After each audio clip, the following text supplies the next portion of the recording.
macam-macam tekstur dalam pemberian MPASI anak usia 6 bulan sampai usia di atas 12 bulan.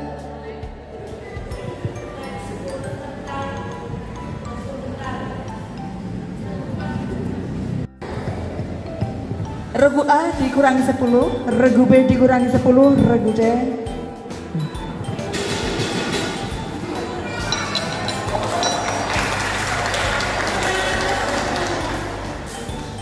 Pertanyaan nomor 6. Yang mana? Saya ulangi ya Bu, pertanyaannya, sebutkan macam-macam tekstur dalam pemberian MPASI anak usia 6 bulan sampai 12 bulan. Untuk usia 6 sampai 9 bulan, makanannya itu dihaluskan, kemudian disaring sampai menjadi bubur. Usia 9 sampai 12 bulan, nasi tim. Nomor 6. Sebutkan 5 pilar STBM.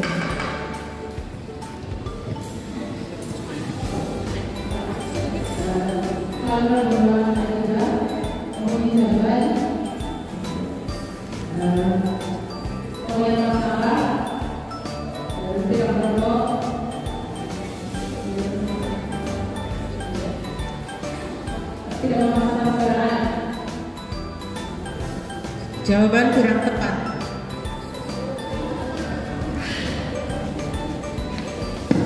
Regu A, regu B, regu C dikurangi 100. 10 maaf 10.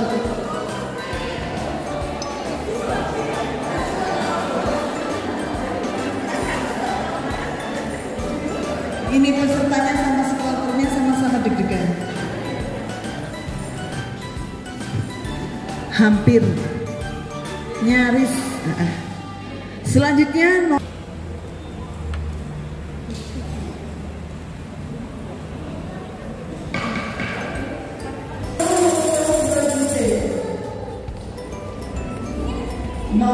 8. Siap? Kalimat terakhir dan bait terakhir dalam lagu Males PKK adalah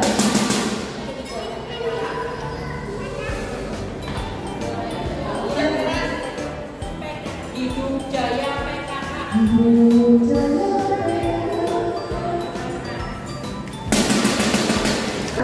PKK.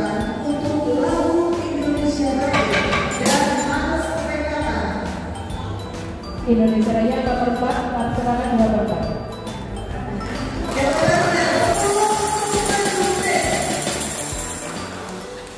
Pertanyaan terakhir. Apa manfaat imunisasi DPT HB/HIV?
Pokja 1 penghayatan dan pengenalan Pancasila dan juga Pokja 2 bidang pendidikan dan keterampilan. B. Lomba mendongeng adalah bagian dari rangkaian kegiatan Hari Ibu Tim Penggerak PKK Desa Rosari tahun 2022. Peserta adalah kelompok PKK Desa Rosari. Ketentuan khusus: penampilan mendongeng dilakukan dalam satu babak. B. Pada setiap peserta wajib memilih satu judul dongeng yang dipilihnya dari judul yang telah ditentukan oleh juri. C. Setiap peserta memilih satu judul dongeng yang telah ditentukan.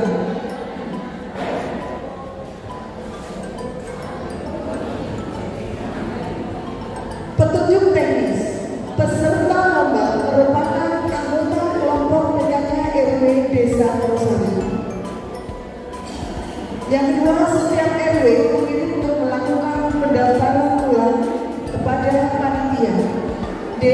Peserta wajib mengisi daftar hadir yang telah disediakan panitia. E. Peserta wajib memakai nomor urut yang telah disediakan oleh panitia. F. Peserta dipanggil 3 kali tetapi tidak menampilkan diri tanpa keterangan yang jelas dianggap gugur. G. Setiap peserta berhak mendapatkan sertifikat pemenang diambil juara 1, 2, dan 3. Sistematika lomba: durasi waktu tampil maksimal 20 menit. Jika waktu sudah berjalan 15 menit, akan ada tanda ketukan 1 kali. Apabila habis berjalan 20 menit, waktu habis dan akan ada tanda ketukan 2 kali. Peserta yang dipanggil 3 kali tetapi tidak menampilkan dan tanpa keterangan yang jelas dianggap gugur. C. Naskah dongeng disiapkan oleh peserta sesuai dengan judul yang telah ditentukan dan para peserta wajib menyetorkan naskah dongeng tersebut. Daftar 5 judul dongeng yang dapat dipilih oleh peserta yaitu 1. Ande Ande Lomo, 2. Maling Kundang, 3. Joko Kecil, 4.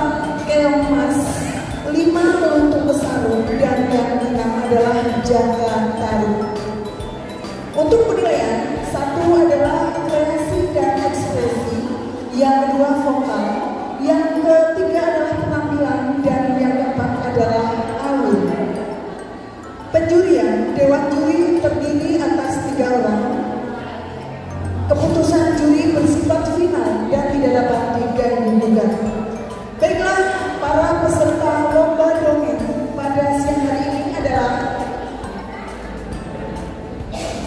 1. Yuan Tika dengan judul Ande Ande Lomo dari RW 7. 2. Kusmiati dengan judul Ande Ande Lomo dari RW 5. 3. Vina Astuti dengan judul Joko Kedir dari RW 2. 4. Rina dengan judul Luntung Kesarung dari RW 4. 5. Mei Dwi dengan judul Ande Ande Lomo dari RW 3. 6. Winarni dengan judul Maling Kundang dari RW 7. 7. Wati dengan judul Maling Kundang dari RW 4. 8. Atun Maling Kundang dari RW 5, dan yang ke-9 adalah Puji Astuti dengan judul Maling Kundang dari RW 3. Baiklah, para peserta Maling Kundang, para peserta lomba dongeng Desa Rosari sudah siap? Sudah. Nomornya sudah diambil? Oke.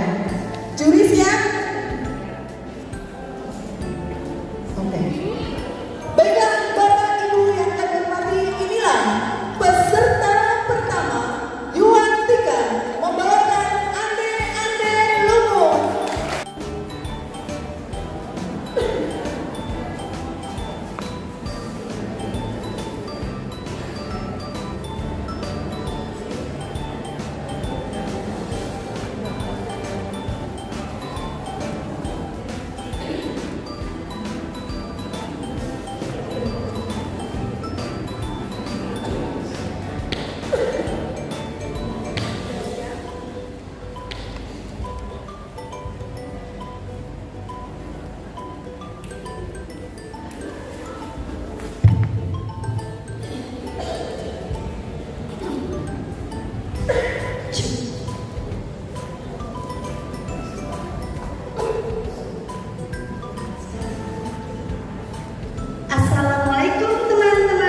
Andelu. Pada zaman itu terdapat sebuah kerajaan bernama Kahuripan yang dipimpin seorang raja bernama Evana. Untuk mencegah perang persaudaraan, raja pun membagi kerajaannya menjadi dua, yaitu Kerajaan Jenggala dan Kerajaan Kediri. Namun sebelum raja meninggal, beliau berpesan untuk menyatukan kembali kerajaan tersebut. Dan kedua kerajaan pun sepakat untuk menyatukan kembali kerajaan itu dengan cara menikahkan pangeran dari Kerajaan Jenggala, yaitu Raden Panji Asmorobangun, dengan putri dari Kediri, yaitu Putri Dewi Sekartaji. Namun keputusan itu ditentang oleh Ibu Tiri karena Ibu Tiri karena Kerajaan Kediri itu menginginkan anak kandungnya yang menjadi ratu dari Jenggala, dan ia pun berencana menculik dan menyembunyikan Putri Sekartaji dan ibu kandungnya. Suatu hari Pangeran Panji datang ke Kerajaan Kediri dan berniat untuk menikah dengan Putri Sekartaji. Tapi putri telah menghilang. Dengan penuh rasa kecewa pun, ibu dari Ibu Tiri Putri Sekartaji pun mengusulkan untuk tetap melangsungkan pernikahan. Dan Putri Sekartaji pun diganti oleh anak kandungnya, yaitu Intan Sari. Pangeran pun menolak usulan itu. Dengan penuh kecewa, pangeran pun pergi berkelana untuk mencari Putri Sekartaji dan mengganti namanya menjadi Andelu. Suatu hari di desa Dadapan, Andelu bertemu dengan seorang nenek tua yang sedang kesusahan bernama Mbok Rondo. Lalu dia pun mengangkat Andelu menjadi anaknya dan tinggal bersamanya. Sementara itu Putri Sekartaji berhasil melepaskan diri dari sekapan ibu tirinya, dan mereka pun mengirimkan pesan melalui burung merpati untuk disampaikan ke Kerajaan Kediri. Dan mendengar hal itu, Intan Sari dan ibunya pun melarikan diri karena takut ketahuan. Dengan penuh gembira, Putri Sekartaji ingin berniat bertemu dengan Pangeran Panji. Namun putri pun sangat kecewa karena Pangeran Panji telah pergi berkelana. Lalu Putri Sekartaji pun memutuskan untuk berkelana juga. Di suatu hari, Putri Sekartaji tiba di rumah seorang janda tua beranak 3 yang bernama Nyi Menah. Nama ketiga anak Nyi Menah yaitu Klenting Abang, Klenting Biru, dan Klenting Hijau. Lalu Putri Sekartaji pun mengubah namanya menjadi Klenting Kuning. Tapi di rumah itu, Klenting Kuning mendapatkan perlakuan yang tidak baik dari kakak-kakaknya. Di suatu pagi, Klenting Merah memanggil Klenting Kuning.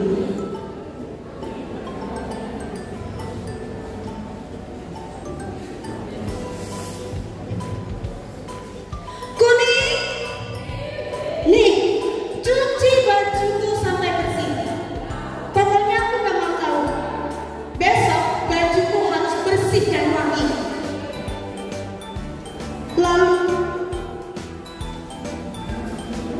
Klenting Kuning pun menjawab, "Iya Kak, tapi aku sedang menyiapkan sarapan untuk ibu. Bagaimana kalau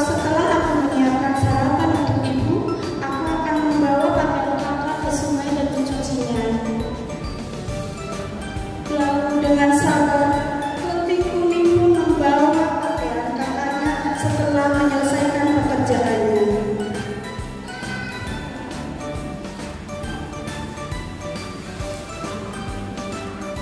Terdengar dari desa dadakan, yaitu bahwa anak Mbok Rondo yang sangat tampan, Ade Lumut namanya, dia sedang mencari seorang istri.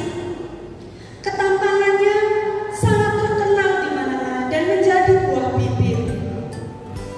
Banyak gadis-gadis yang datang ke desa dadakan untuk melamar Ade Lumut, tapi tidak satu pun yang diterima oleh Ade Lumut. Dan kabar itu pun terdengar sampai ke telinga Nyi Menah. Lalu Nyi Menah pun menyuruh anak-anaknya untuk datang ke desa dadakan dan melamar Ade Lumut. Lalu suatu hari berangkat menuju desa dadakan. Tapi mereka hanya berangkat bertiga karena Kelenting Kuning harus menyelesaikan pekerjaannya di rumah. Pada saat perjalanan menuju desa dadakan, tibalah ketiga gadis itu di tepi sungai. Dan mereka kebingungan karena harus menyeberangi sungai. Tiba-tiba datanglah seorang pemuda bernama Yuyu Kangkang menawarkan bantuan.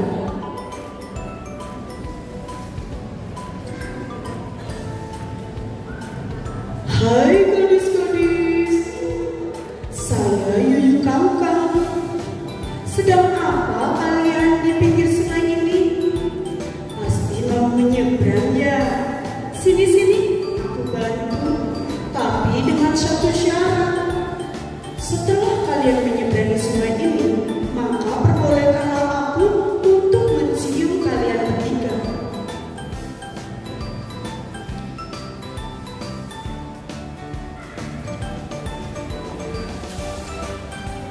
Mendengar hal itu pun Kelenting Merah menjawab,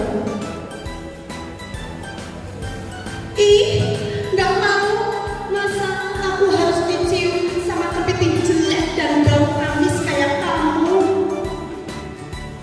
Tapi karena terpaksa, ketiga gadis itu pun akhirnya menerima tawaran dari Yuyu Kangkang dan menyeberanglah mereka bersama Yuyu Kangkang.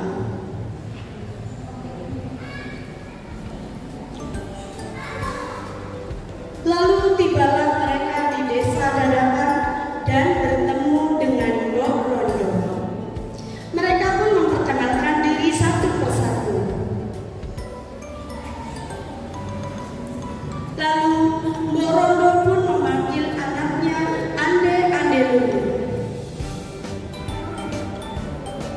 Putraku si Ade Lumut, temono putri kang galih, putri nengge kang ayu rupane, keting abang biru ijo iku asmane. Lalu Ade Lumut pun menjawab, "Duh ibu, kula mboten purun. Duh ibu, kula dereng medun. Nadyan ayu sisane si Yuyu Kangkang." Lalu Ade Lumut pun menolak ketiga gadis itu. Sementara itu, Kelenting Kuning telah menyelesaikan pekerjaannya dan dia pun berniat untuk datang ke desa dadakan dan bertemu Ade Lumut. Dia pun berpamitan kepada ibu angkatnya Nyi Menah. Berangkatlah Kelenting Kuning menuju desa dadakan menyusul ketiga kakaknya.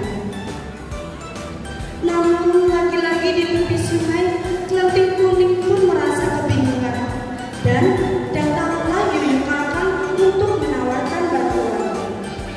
Sama seperti ketiga kelenting lainnya, setelah diseberang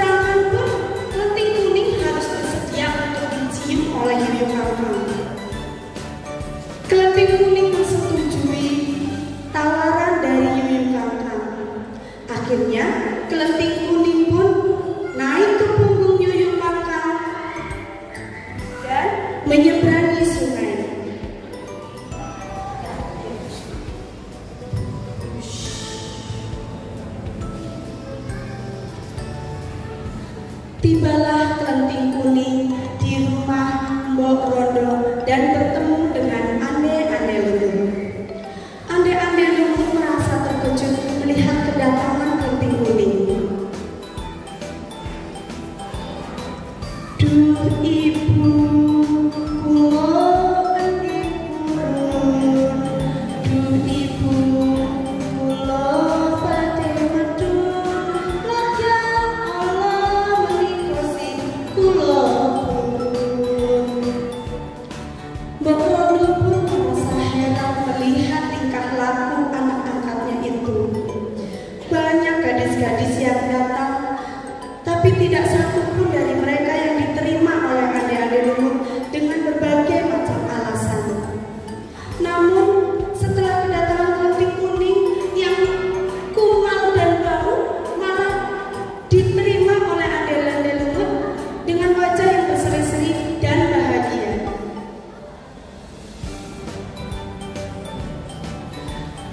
Kelenting kuning pun terkejut melihat ande-ande luhur ternyata adalah Pangeran Panji Asmorobanu.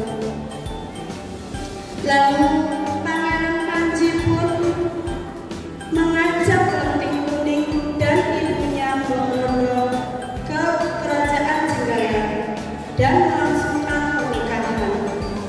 Dan akhirnya kerajaan Jenggala dan Kediri pun bersatu kembali.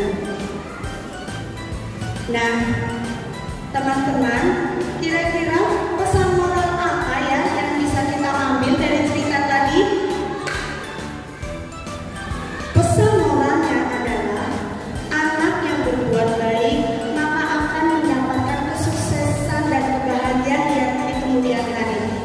Sedangkan anak yang berbuat buruk maka akan mendapatkan kepedihan di masa yang akan datang. Jadi kita harus selalu berbuat baik ya teman-teman. Sekian, wassalamualaikum warahmatullahi wabarakatuh.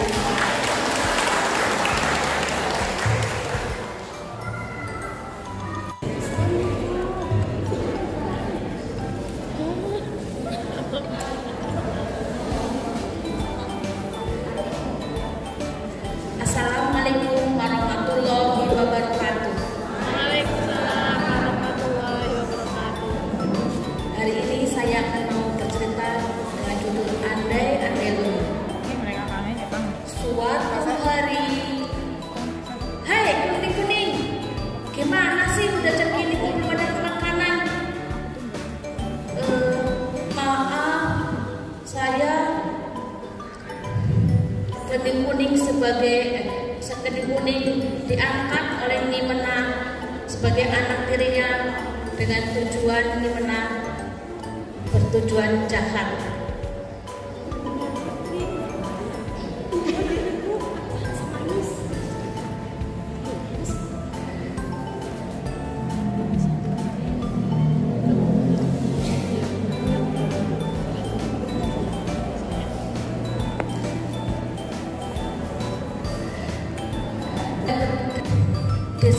Desa Dadapan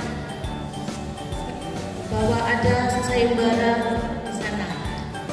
Ketika makanya ada kelenting putih, kelenting hijau, kelenting biru dan kelenting kuning untuk mengikuti sayembara tersebut.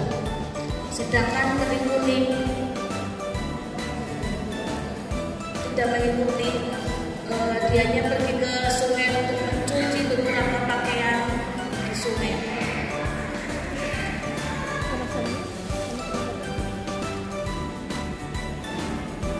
Suatu saat di sungai itu datanglah seekor burung bangau menghampiri kelenting kuning.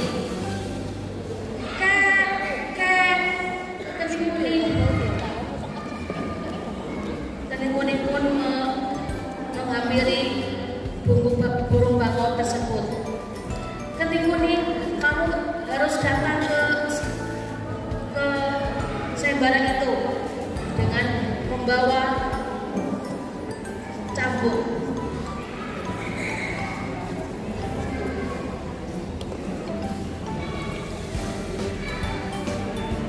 Dengan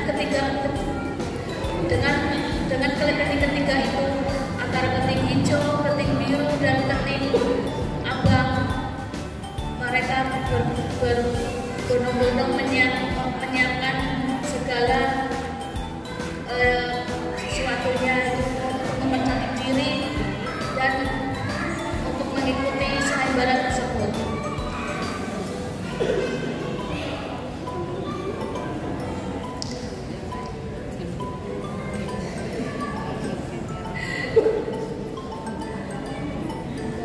Suatu ketika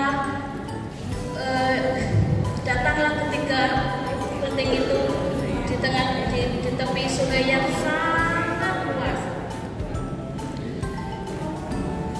Demi itu juga Keting Kuning dengan senang hati juga mengikuti sayembara tersebut dengan alasan mau mengikuti acara sayembara dengan harapan bisa ketemu dengan andai-andai luhur.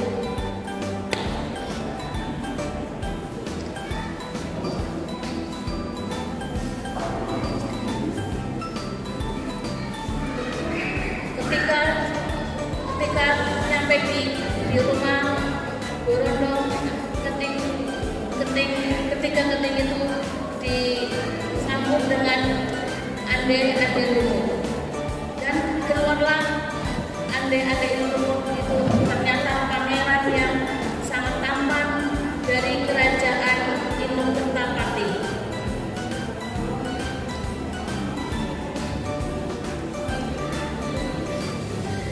Ternyata Keting Kuning itu adalah seorang gadis dari kerajaan Kertapati yang selama ini sedang dicari-cari oleh pangeran. Akhirnya pangeran itu menyambut kedatangan dari Keting Kuning. Andai anakku, datanglah kemari. Aku ini menyambut kedatangan Keting Kuning. Sedangkan ketiga adiknya itu antara Keting Hijau, Keting Biru, dan Keting Abang ditolak sama pangeran tersebut. Dan akhirnya pangeran memilih Keting Kuning karena Keting Kuning mempunyai wajah yang cantik, badannya tidak berbau, dan dijadikan seorang istri sama pangerannya. Demikianlah cerita ini dengan judul Andai-andai. Pesan dan moral dalam cerita ini adalah kita harus hidup sederhana yang dicontohkan sebagai dari putri dari kerajaan Kertapati yang memiliki sifat yang baik dan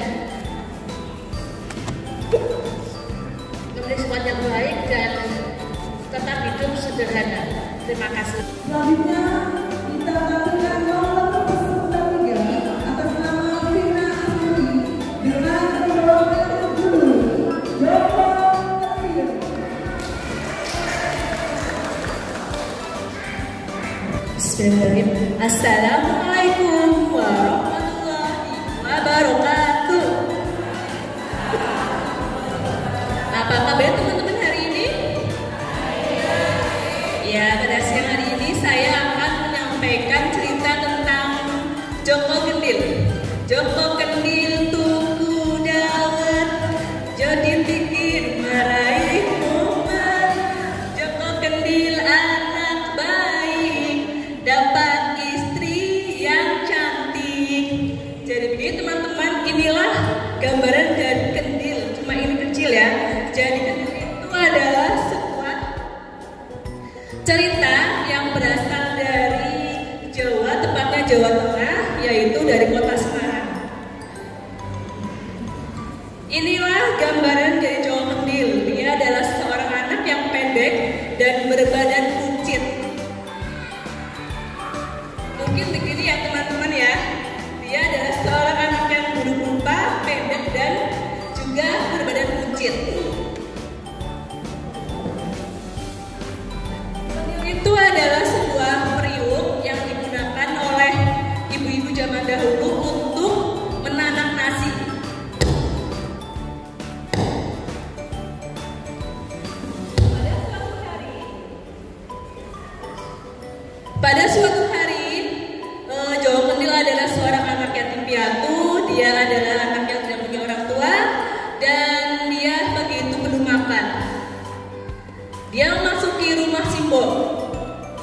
tok tok. Assalamualaikum.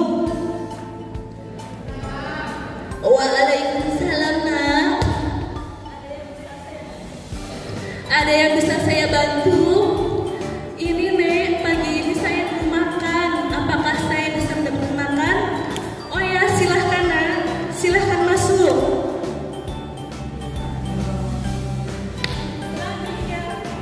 Selanjutnya sang nenek memberikan makan kepada Joko Kendil. Setelah selesai makan, si nenek menyampaikan keinginannya bahwa dia ingin memperanak Joko Kendil. Nah, apakah kau bersedia menjadi anakku? Karena selama ini aku hidup sebatang kara dan ingin punya teman. Baiklah nek, aku senang sekali karena bisa hidup bersama nenek.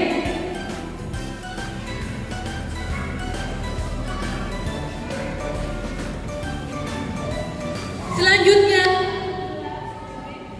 si nenek dan Joko Kendil mereka hidup bersama. Ternyata Joko Kendil adalah seorang anak yang baik hati dan dia selalu rajin membantu si mboknya di kebun, yaitu dengan mencari sayur-sayuran di kebun. Selain Joko Kendil suka memetik sayuran di kebun, dia adalah seorang anak yang rajin dan dia suka mencari kayu bakar di kebun bersama teman-temannya.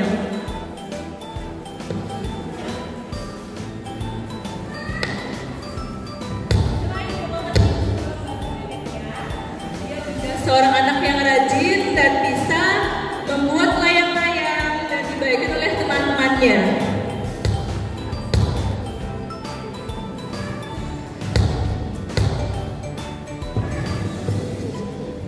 Hari terus berlalu, Joko Kendil terus membantu neneknya untuk mencari kayu bakar di hutan.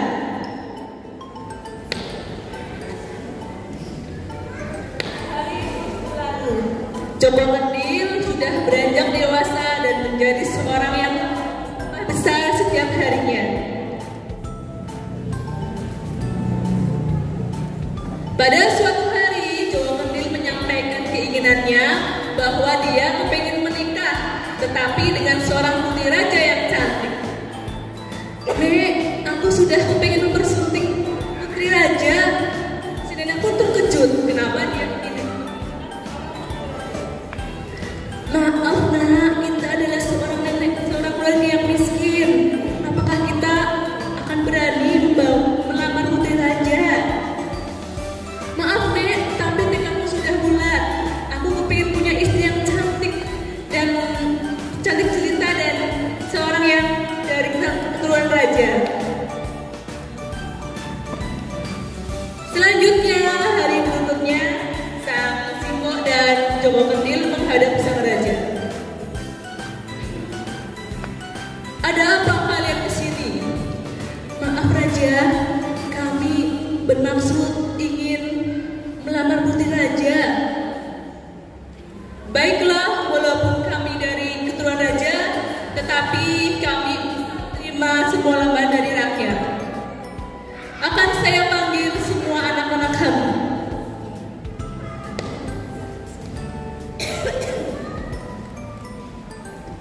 Putri raja mempunyai seorang putri yang bernama Kantil, Mawar, dan Melati. Kantil, apakah kau menerima lamaran dari Joko Kendil? Maaf ayah, Joko Kendil adalah seorang yang jelek rupa dan dia mempunyai seluruh tubuh yang jelek. Selanjutnya Mawar, apakah kau bersedia? Maaf ayah, aku tidak bersedia. Selanjutnya sang raja menawarkan lamaran Joko Kendil pada Putri Melati. Putri Melati, apakah kau bersedia untuk menerima lamaran Joko Kendil? Saya menerima ayah, walaupun Joko Kendil seorang yang jelek, tetapi sepertinya dia adalah seorang yang baik hati. Baik, hari ini Joko Kendil sudah resmi menjadi keluarga raja. Keesokan harinya, Joko Kendil dan Putri Raja melangsungkan pernikahannya. berbahagia di kerajaan. Walaupun Jawa Kendil raja hidup bahagia, tetapi ejekan-ejekan itu selalu datang kepada dirinya. Adik kakak-kakaknya pun selalu mengejeknya. Ih, masa putri cantik dapat suami yang jelek, berbadan buncit. Baiknya dia menjadi seorang yang pedagang-pedagang ataupun jadi makanan sapi. Pada suatu hari, sang raja pun mengadakan sayembara, yaitu menampilkan para pangeran-pangeran yang tampan untuk berkuda. Dan Putri Melati kecewa karena suaminya tidak bisa hadir untuk mewakili sayembara tersebut. Dan dia merasa kecewa karena dia punya suami yang sangat jelek. Akhirnya dia pun masuk ke dalam kamarnya. Di dalam kamarnya dia mendapati sebuah kendil di mejanya. Hah, aku hari ini marah sekali karena suamiku jelek. Akhirnya kendil itu pun pecah. Setelah pecah, ternyata dari kendil itu keluar seorang pangeran yang tampan.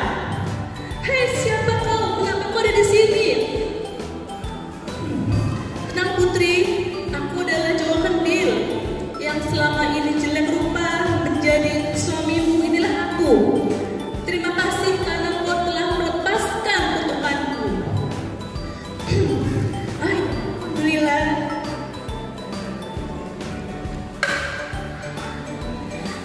Ternyata suamiku yang selama ini jelek telah berubah menjadi laki yang tampan.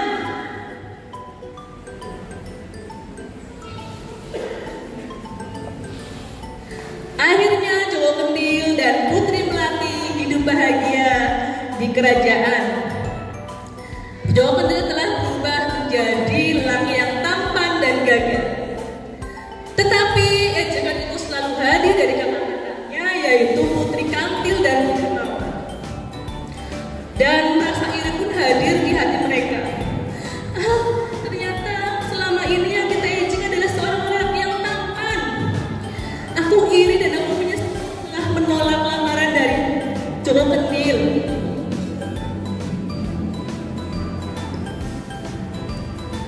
Akhirnya Jawa Kendil dan Putri Melati hidup berbahagia di kerajaan. Tetapi walaupun Jawa Kendil sudah menjadi laki yang tampan, tetapi dia tidak melupakan cita-cita simboknya selama di kampung. Dan Jawa Kendil pun menghadap simboknya untuk hidup bersama di kerajaan. Namun simboknya tidak bersedia hidup di kerajaan, dia tetap hidup di kampung. Dan Jawa Kendil adalah seorang anak yang berbakti. Walaupun dia sudah hidup bahagia, tetapi dia tidak melupakan cita-cita dari seorang simboknya. Terima kasih, sekian dari saya. Mohon maaf jika banyak kekurangan. Wassalamualaikum warahmatullahi wabarakatuh.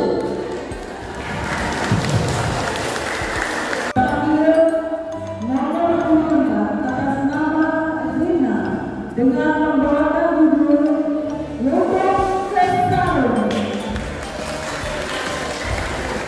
Warahmatullahi wabarakatuh. Sampurasun. Perkenalkan, nama saya Rina. Saya perwakilan dari RW 04. Siang hari ini saya akan menyampaikan legenda cerita rakyat dari Tatar Sunda yang berjudul Lutung Kasari. Lutung Kasari. Di sebuah desa di Tatar Sunda ada sebuah kerajaan yang dinamai Pasir Batang.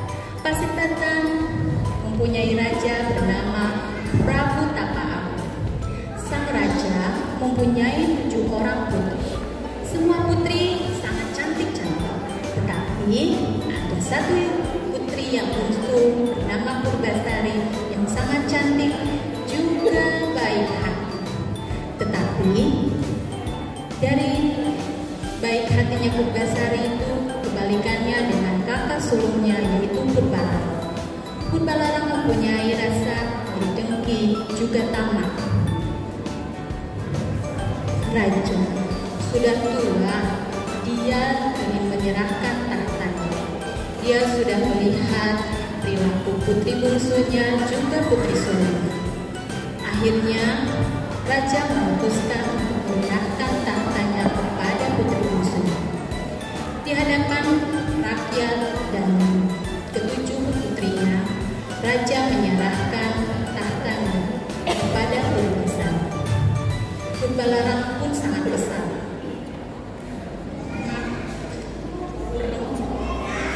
Purbasari pun sangat kejam. Purbasari pun sangat kesal kepada Purbalarang. Purbalarang sangat kesal kepada Purbasari. Akhirnya, untuk bisa menyingkirkan Purbasari, Purbalarang pun menemui oleh nenek sihir. Nenek sihir itu memberikan korek atau cat hitam dari tumbuh-tumbuhan untuk merasa jijik pada Purbasari. Semprotkanlah korek ini kepada Purbasari, perintah nenek sihir tersebut. Dan akhirnya Purbalarang pun pergi untuk menyemburkan korek tersebut. Dan disemburkanlah korek tersebut kepada Purbasari. Purbasari pun menjadi bercak hitam dan sangat menjijikan. Nah, sekarang saatnya kamu akan saya usir dari kerajaan ini. Lihatlah orang ini, dia sudah dikutuk, tidak pantas untuk dijadikan ratu di kerajaan Pasir Batang ini. Dia harus diasingkan ke hutan. Seru Purbalarang sangat semangat. Akhirnya Purbasari diantar dengan uang Batara lengser. Dia diantar ke tengah hutan. Dan di tengah hutan Purbasari hidup sendirian. Dia tidak punya teman. Untuk menghibur dirinya, dia berteman, dan temannya itu hanyalah hewan-hewan. Purbasari pun berteman dengan hewan-hewan itu. Pada suatu hari, dia sedang bermain di hutan, dan alangkah terkejutnya dia melihat runtuh. Ampun, ya Nabi, ampun, teriak si Purbasari. Putri, tangsian. Dan terkejutlah putri. Ternyata runtuhnya bisa bicara. Abdi teh Buruminda, putra Ti Ampu di Kayangan. Abdi gaduh salah, abdi nubuku kadunia. Ayeuna abdi nuju tersesat. Merasa senasib, akhirnya Purbasari dan Lutung berteman. Semakin dekat, semakin hari mereka pun berteman. Di suatu malam, di bulan purnama, Lutung pun bersemedi berdoa kepada Tuhan untuk kesembuhan Purbasari. Dan doanya itu dikabul. Doanya tiba-tiba ketika dia sedang berdoa, tanah yang di sekitarnya itu bergetar, dan menjadilah telaga kecil. Telaga kecil itu airnya sangat jernih, harum sekali, dan air itu merupakan obat yang sangat mujarab untuk semua penyakit kulit. Pagi harinya, Lutung membawa Purbasari untuk mandi di telaga tersebut. Akhirnya, setelah menceburkan diri ke telaga, Purbasari pun dengan senang, alhamdulillah, ya Allah, Lutung, ini obatnya, obat ini dari telaga ini sudah mencarikan penyakitku sembuh. Akhirnya Lutung juga Purbasari senang. Lutung melihat Purbasari sudah cantik kembali. Dan pada suatu hari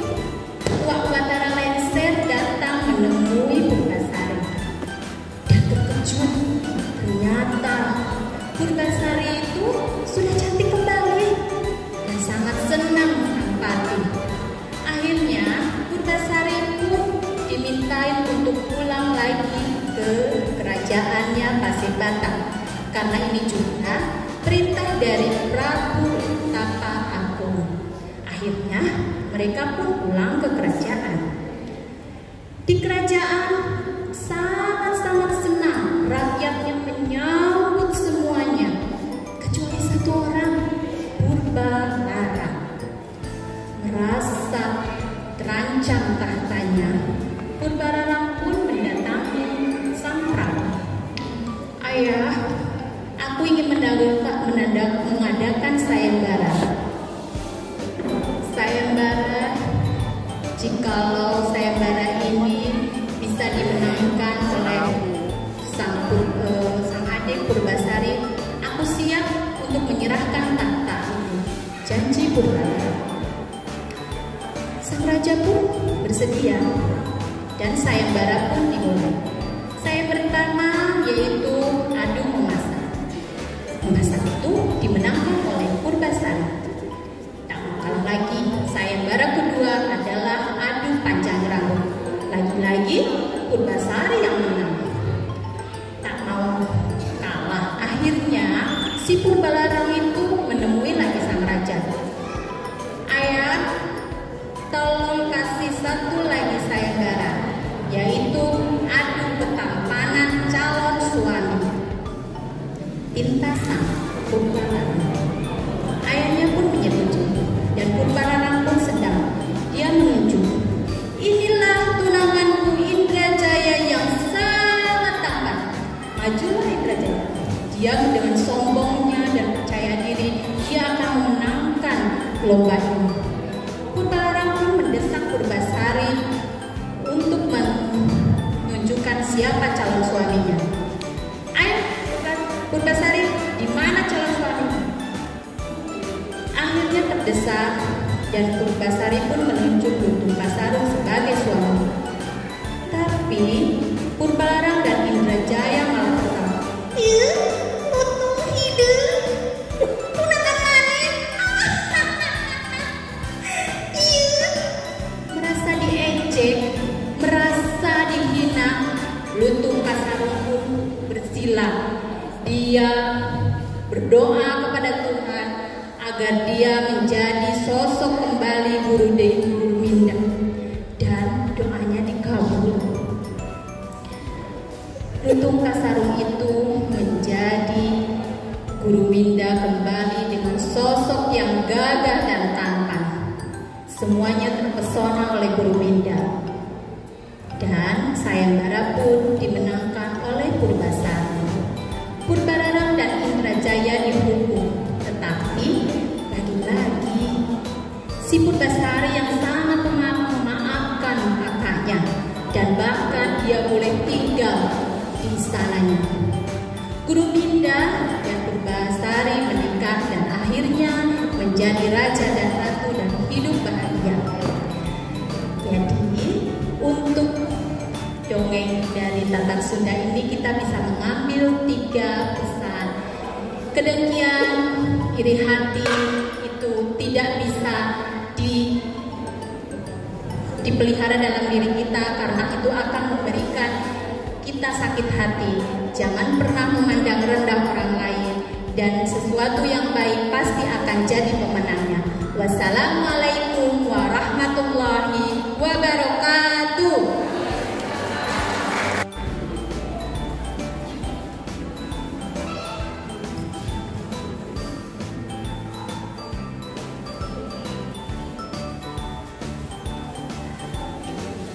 Assalamualaikum warahmatullahi wabarakatuh.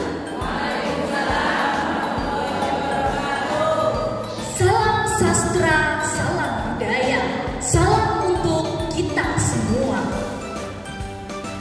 Dewan juri yang saya hormati dan ibu-ibu PKK Desa Kutasari yang cantik, hebat-hebat, yang semangatnya luar biasa. Perkenalkan, saya Mei Dwi Astuti, perwakilan dari RW 3. Pada kali ini, saya akan membawakan salah satu lingkup panji, yaitu cerita rakyat Ande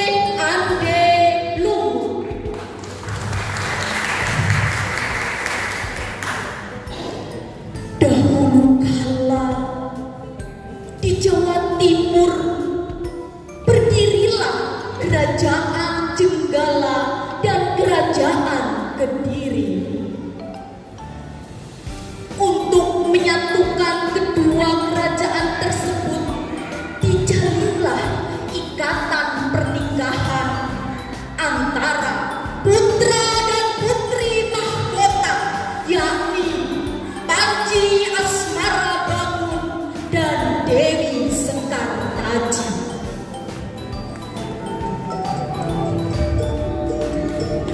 Sayang, beribu sayang, terjadi keributan di dalam istana. Dewi Sekar Taji kabur meninggalkan istana, menyamar menjadi Kenting Doi.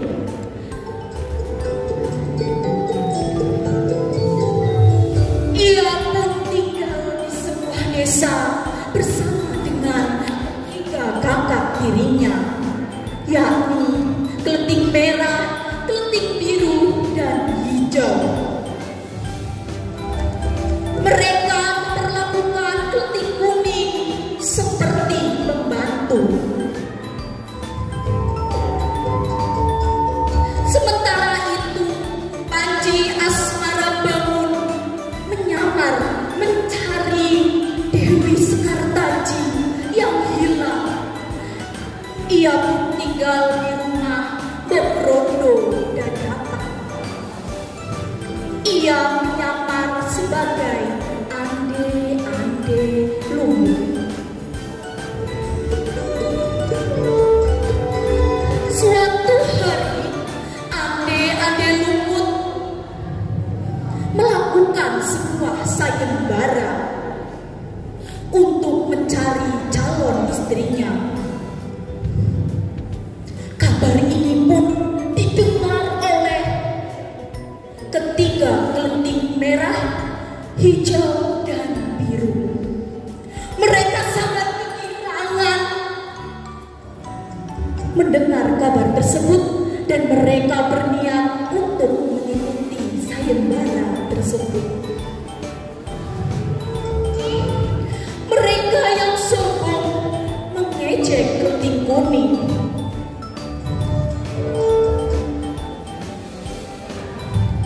Kuning, kamu tidak akan ikut sayembara, kan?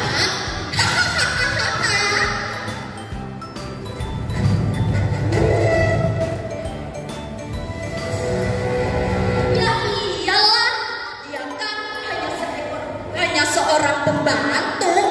Dia aja jelek. Mana mungkin dia diterima? Kuning, cuci pakaian ini sampai bersih. Kami tinggal dulu ya.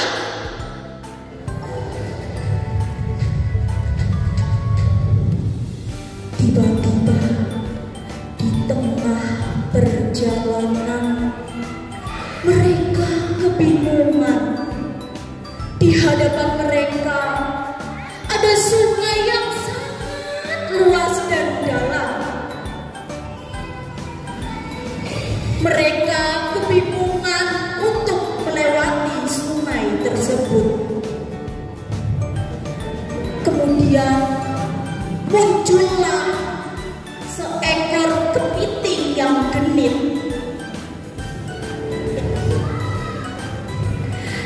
Hei gadis-gadis cantik, maukah kalian seberangkat? Tapi ada satu syaratnya. Ketika sampai di seberang, kalian harus mau aku cium. Kak, turuti saja kemauannya. Baiklah, ayo cepat seberangkan kami. Sampainya di seberang, ketiga putri tersebut dicium oleh Yuyu Kakak. Singkat cerita, mereka bertiga sampai di rumah Mbok Rondo dan Dapat. Mereka bertiga mengutarakan keinginan keinginannya yaitu melamar ande lumut.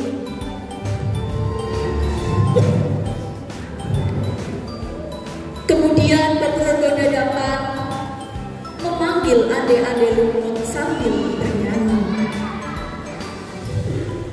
Anakku si ande lumut, turunlah, ada gadis yang ingin melamar. Gadisnya yang cantik rupanya, merah, hijau, biru jadi namanya. Mendengar hal tersebut, ande lumut pun menolak karena ia telah mengetahui bahwa mereka telah dicium oleh si Yuyu Kangkang. Ande lumut pun menjawab, "Duh ibu, saya tidak mau.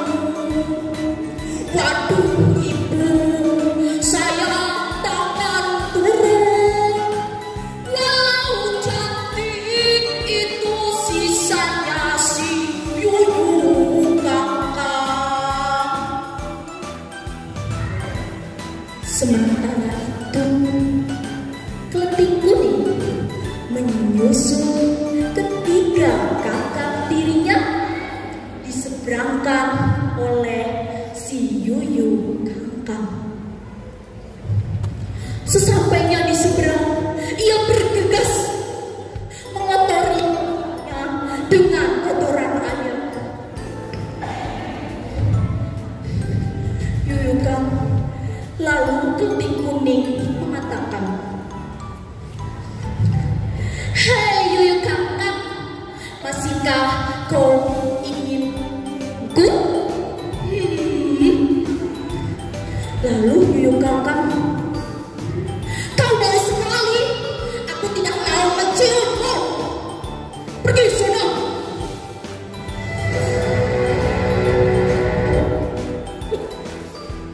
Sesampainya Kelting Kuning ke rumah Begrondo Dadapan dan mengutarakan keinginannya yaitu melamar ande lumut. Begrondo Dadapan menyampaikan dalam benaknya, gadis yang cantik saja ditolak, apalagi Kelting Kuning yang bau, lusuh, kotor, tidak terawat. Mana mungkin ande lumut mau. Tapi Begrondo pun tetap menghampiri ande lumut dan berkata, "Anakku si ande lumut, turunlah, ada gadis yang ingin melamar. Gadisnya yang jelek rupanya, Kelting Kuning itu yang jadi namanya." Lalu ande lumut wajahnya sangat berseri-seri. "Duh ibu, saya, duh ibu, iya saya mau. Duhai ibu, saya akan turun. Gadis tadi ialah yang saya cari. Kelting Kuning ialah yang saya mau." Kemudian mereka berdua saling bertemu, memberikan bunga. Penyamaran kedua tersebut diketahui. Ande lumut menunjukkan jati diri aslinya yaitu sebagai Panji Asmara Bambang dan keltik kuning menunjukkan jati dirinya sebagai Dewi Sekar Taji. Kemudian sontak semua orang bersembah hormat kepada mereka berdua. Mereka berdua kembali ke istana dan melangsungkan pernikahan dan hidup bahagia selamanya. Ibu-ibu PKK yang berbahagia, dari kisah ini kita belajar yang pertama, apa yang kita perjuangkan dengan sungguh-sungguh pasti akan kita dapatkan, sebagaimana perjuangan Panji Asmarabangun dan Dewi Sekar Taji. Dua, apa yang kita tanam pasti akan kita tuai. Apabila kita menanamkan kebaikan, di kemudian hari pasti kita akan mendapatkan kebaikan. Begitu pula jika kita menanam keburukan, pasti kita akan mendapatkan keburukan di suatu hari. Yang utama adalah cantik hati. Jagalah hati, jangan kau nodai. Jagalah hati, lentera hidup ini. Sekian dari saya, semoga bermanfaat. Mohon maaf atas segala kekurangan. Wassalamualaikum warahmatullahi wabarakatuh.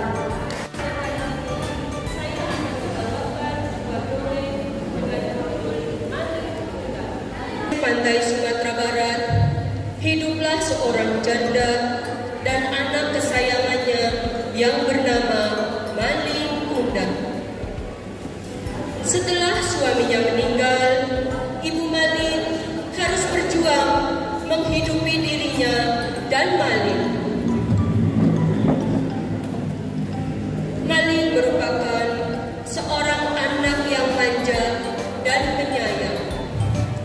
Setiap hari, dia selalu menemani ibunya berjualan ikan. Semakin hari, Malin semakin beranjak dewasa. Ia merasa sudah saatnya menggantikan posisi ibunya untuk mencari nafkah. Namun,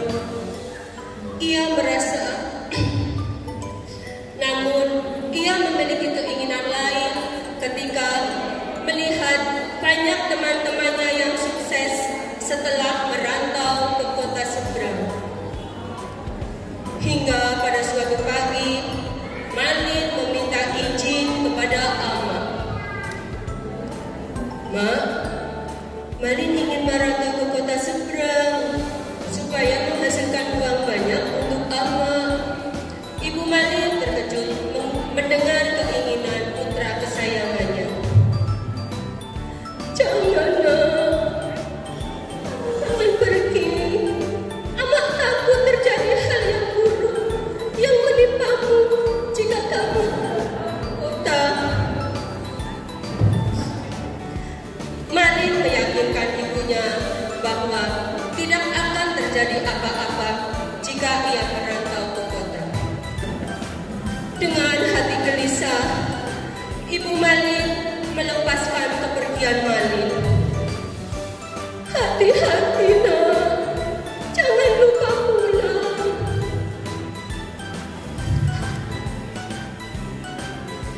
Ibu Malin memeluk Malin dengan erat.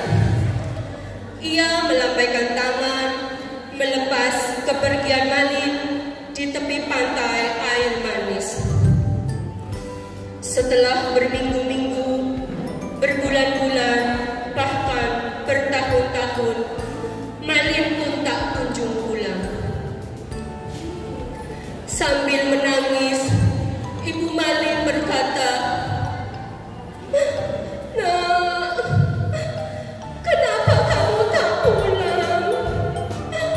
Apakah kamu sudah melupakan amamu? Apakah kamu sudah melupakan kampung halamanmu?"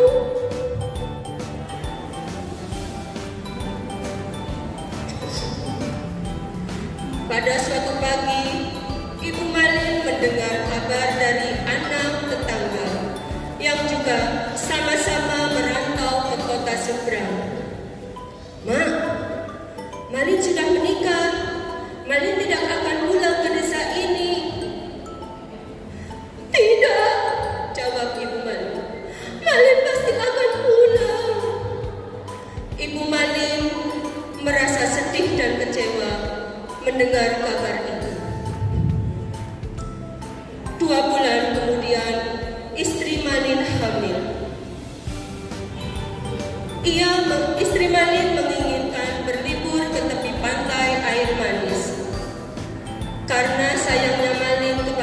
istrinya, Malin pun menuruti kemauan istrinya. Hingga pada suatu pagi mereka pun berangkat. Namun di tengah perjalanan Malin teringat akan ibunya. Ia merasa malu jika harus mempertemukan ibu dengan istrinya. Setelah sampai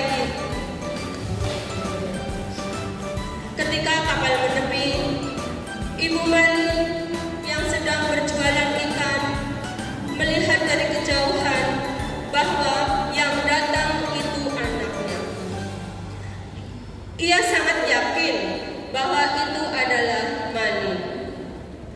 Lalu ia berlari dan memeluk Malin. "Lepaskan! Siapa kamu?" teriak Malin. Ibu Malin terkejut ketika tubuh ibunya didorong oleh Malin.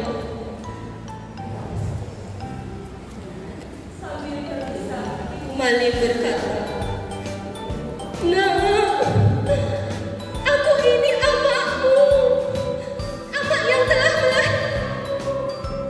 Secepat itu kamu melupakan amakku, nak."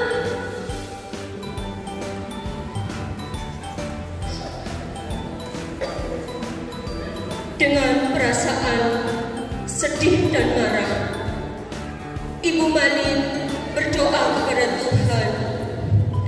Ia menyumpahi Malin supaya dikutuk menjadi batu.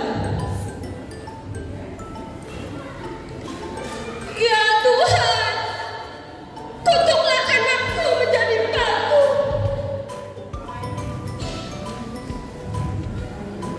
Setelah itu, langit pun bergemuruh, seolah-olah ikut mengutuk Malin.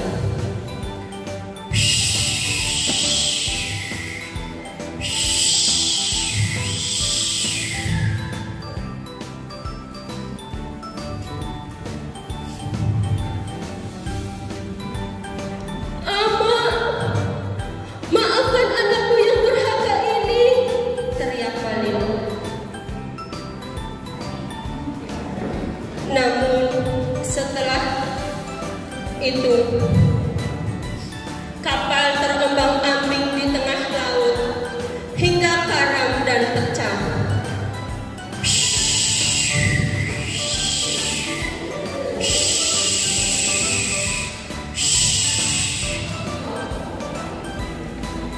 Keesokan harinya, warga di sekitar pesisir pantai Air Manis terkejut ketika melihat banyak serpihan kapal yang berserakan. Namun lebih terkejut lagi ketika mereka melihat sebuah batu berbentuk manusia yang tengah bersujud. Rupanya kutukan Ibu Malin itu nyata. Ibu Malin menangis dan menyesali ucapannya. Pada dongeng di atas, kita dapat mengambil pelajaran bahwa seorang anak harus selalu berbakti kepada kedua orang tua, terutama ibu. Karena di balik kesuksesan seorang anak, pasti selalu ada doa ibu yang menyertainya. Demikian, wassalamualaikum warahmatullahi wabarakatuh. Assalamualaikum warahmatullahi wabarakatuh.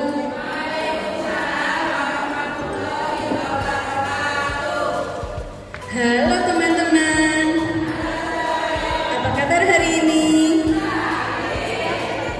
Hari ini saya akan membawakan sebuah cerita dongeng dengan judul Malin Kundang. Cerita ini berasal dari daerah Sumatera Barat. Alkisah di pesisir pantai daerah Sumatera Barat, hiduplah seorang ibu bersama anaknya yang bernama Malin.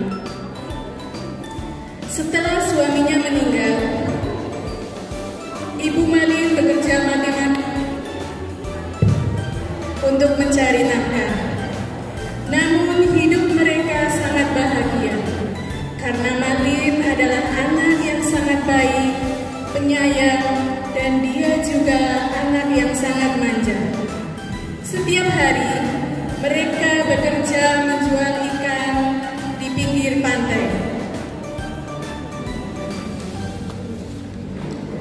Suatu ketika, Malin berpikir bahwa inilah saatnya dia untuk dapat menggantikan ibunya bekerja mencari nafkah. Kemudian dia mengutarakan keinginannya untuk merantau ke kota pada ibunya. "Ma, Malin ingin merantau ke kota." Ibu Malin sangat terkejut mendengar keinginan putranya itu. "Jangan, Nak, tetaplah di sini bersama emak. Emak takut terjadi suatu hal yang buruk kepadamu jika engkau pergi merantau ke kota." Namun, Malin bersikeras untuk tetap pergi merantau ke kota seberang. Dengan hati yang gelisah dan dengan hati yang sangat berat, akhirnya Ibu Malin mengizinkan Malin untuk pergi merantau ke kota seberang.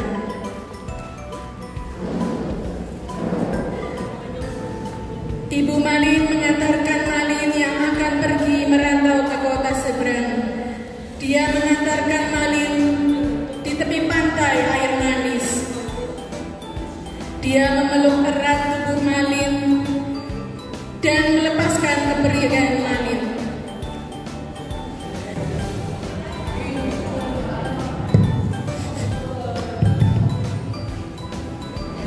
Selamat sore anak-anak.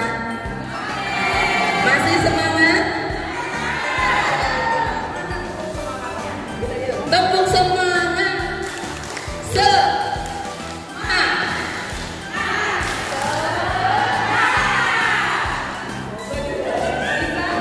Kita ulangi sekali lagi, yuk.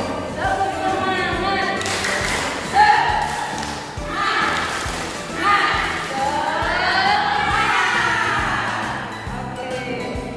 Terima kasih.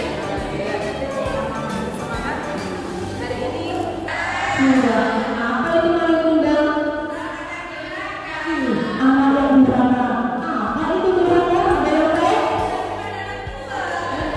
Apakah ada di sini yang berani sama orangnya? Alhamdulillah kalau durhaka. Oke, kita mulai. Di Sumatera Barat, ya ada ibu dan anaknya. Namanya Malin.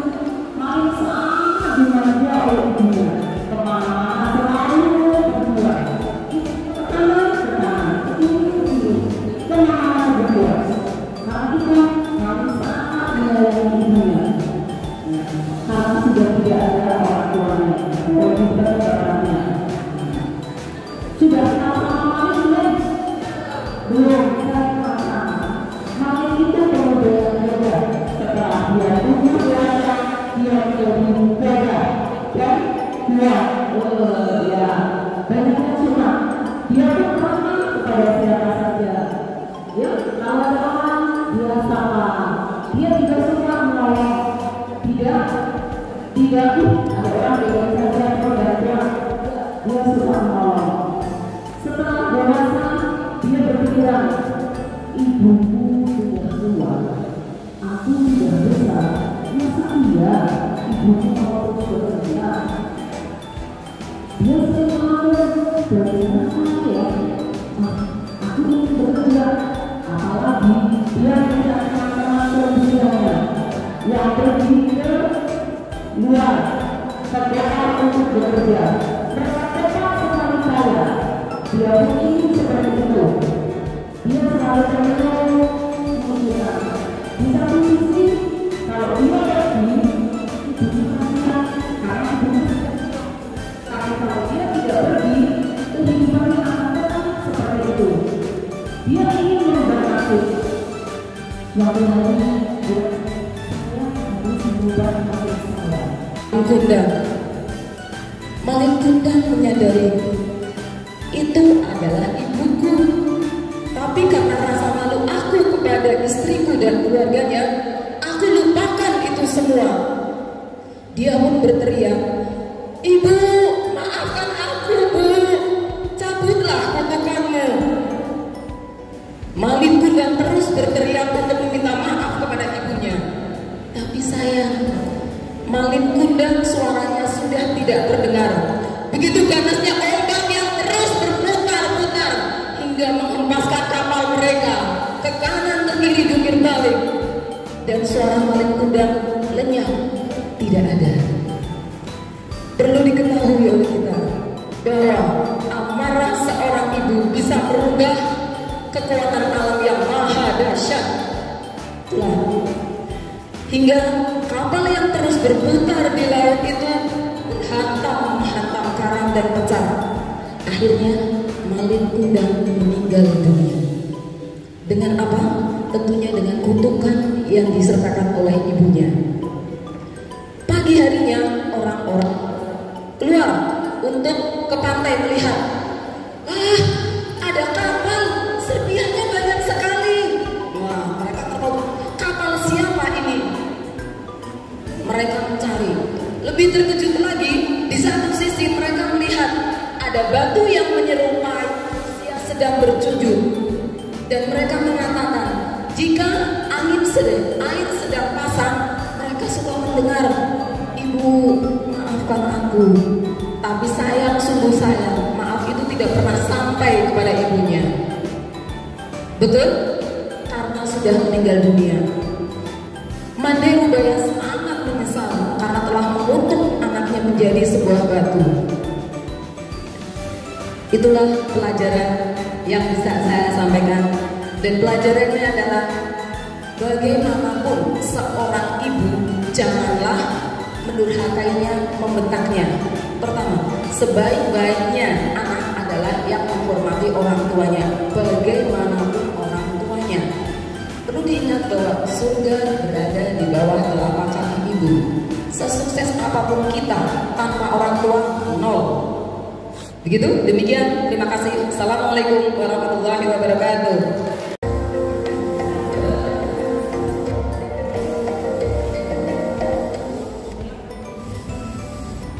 Assalamualaikum warahmatullahi wabarakatuh. Perkenalkan, saya Puji, perwakilan dari NU yang akan menyampaikan dongeng tentang Malin Kundang. Pada zaman dahulu di Sumatera Barat, tepatnya di Pantai Air Manis, tinggallah seorang janda yang bernama Mandai Rubaya. Dia tinggal bersama anaknya Malin Kundang. Mandai Rubaya bekerja sebagai penjual kue. Malin kecil sangatlah disayang oleh sang ibu.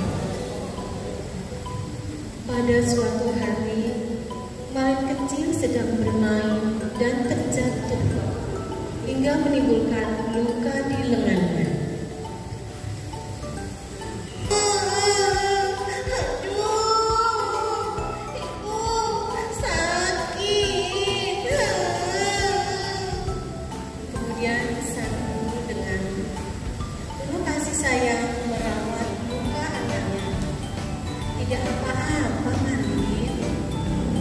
Alhamdulillah, lomba cerdas cermat dalam rangka peringatan Hari Ibu tahun 2022 telah selesai dilaksanakan dengan meriah dan penuh dengan rasa kekhidmatan. Dan dari peserta 7 RW di Desa Kutasari dan masuk dalam babak final 3, yaitu dari RW 3 dan RW 5 serta RW 7 memperoleh perolehan nilai sebagai berikut. RW 3 mendapat nilai dengan total 105, RW 5 mendapat total 85, dan pemenang pada kesempatan cerdas cermat tahun ini RW 7 dengan memperoleh nilai 155. Alhamdulillah, kami mengucapkan selamat untuk RW 7. Demikian laporan dari pemerintah Desa Kutasari.